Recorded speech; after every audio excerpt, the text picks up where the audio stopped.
Right before the credits roll on The Last House, a little girl picks up a radio and asks if anyone else is still alive out there. A voice answers back, one word, and the director is refusing to say who it belongs to.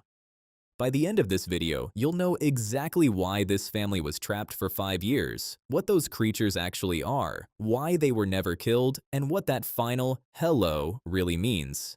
Let's get into it. Full spoilers for The Last House, streaming now on Netflix. If you haven't watched it, this is your last chance to turn back. Fast context if you need it. The Last House follows the Delgado family, Jason, Anne, and their kids Graham and Ruth, on what should be an ordinary day getting ready to leave the house. Except every door, every window, every wall refuses to open. Cracks seal themselves shut like they're healing, and it's not just their house. The entire neighborhood is sealed the same way, while strange silhouettes move through the rain outside. It's currently Netflix's #1 movie worldwide, and almost the entire runtime plays out in this one location. So let's answer the questions this movie deliberately leaves hanging.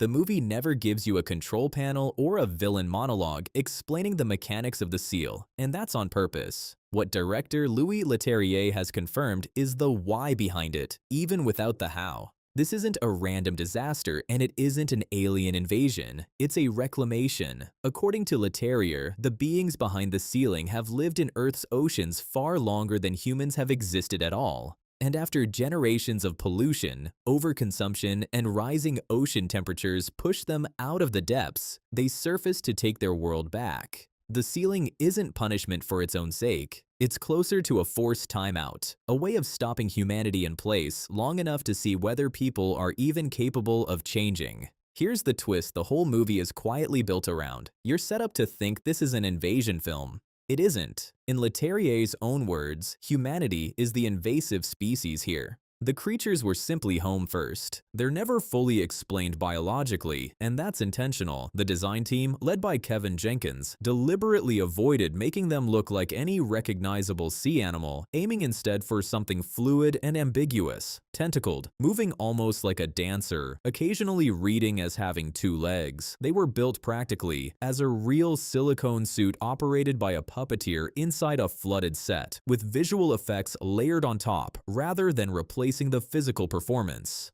The filmmakers have said they were chasing the same kind of restraint you get in Jaws or Alien, showing you just enough that your imagination does the rest. This is the emotional core of the whole movie. For most of the runtime, Jason's entire survival strategy is control. Trap it, fight it, kill it, fix it. And for most of the runtime, that's exactly what keeps the family in danger. But Ruth, his daughter, reads the creatures differently from the start. She doesn't see mindless predators. She sees something trying to communicate. And according to Leterrier, that's the actual point of the entire ordeal. The creatures aren't testing whether humans can survive. They're testing whether humans can stop dominating everything around them long enough to coexist with it. The family isn't spared because they're strong. They're spared because they're eventually willing to listen. The time jump itself hits hard, specifically because of how it's shot. The film jumps from lush 35mm to a colder digital look right as it leaps forward 5 years, and suddenly you're looking at kids who visibly aged into different actors. So how do they actually survive that long?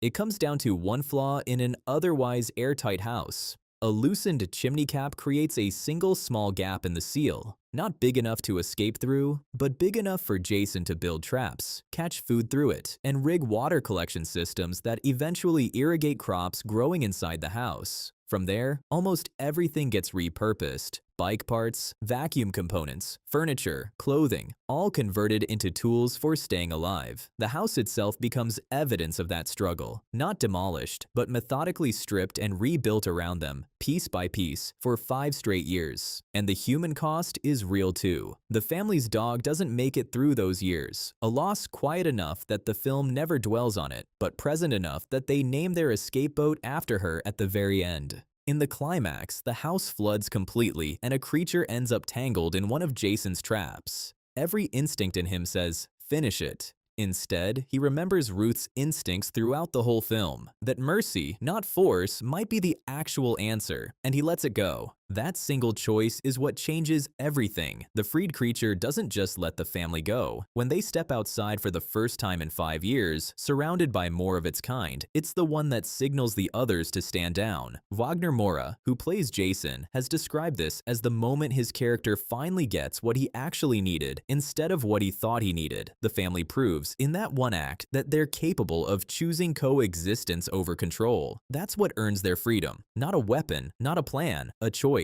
The moment they're finally outside, their house collapses and disappears into the ground behind them.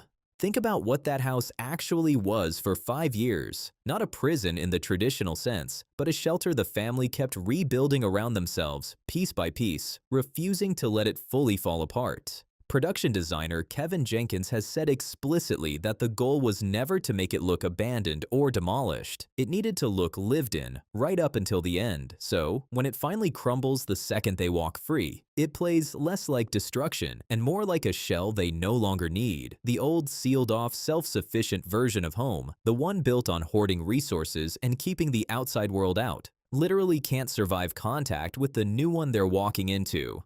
Now the big one. In the film's final moments, Ruth gets on a radio and asks if anyone else is out there. A staticky voice responds with a single word, "Hello."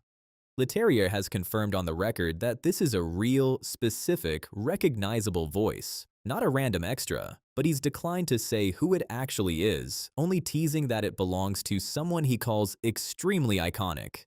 So functionally, this is a deliberate mystery box. Confirmation that other people survived out there. Wrapped around a voice cameo the filmmakers want you speculating about instead of just telling you. Could this set up a sequel? Short answer, it's built for one, even without an official announcement yet. Leterrier himself has said he believes other pockets of humanity likely survived elsewhere, people on higher ground, in high rises, wherever groups could hold out together, and the film deliberately never confirms how much of the world is left. Wagner Moura has publicly said he's open to reprising the role, and that he's personally curious what the wider world looks like now, and how much more there is to learn about the creatures. Add in that radio voice the director won't name, plus the film debuting at #1 on Netflix globally, and every ingredient for a follow-up is already sitting there. Nothing's confirmed, but structurally, this ending was not built to be a full stop. That's the last house fully broken down. Why they were trapped, what those creatures really are, and what that final hello might be setting up. If this helped make sense of it, drop a like, and let me know in the comments who you think answered that radio call. Subscribe for more Ending Explained breakdowns the moment new ones drop. See you in the next one.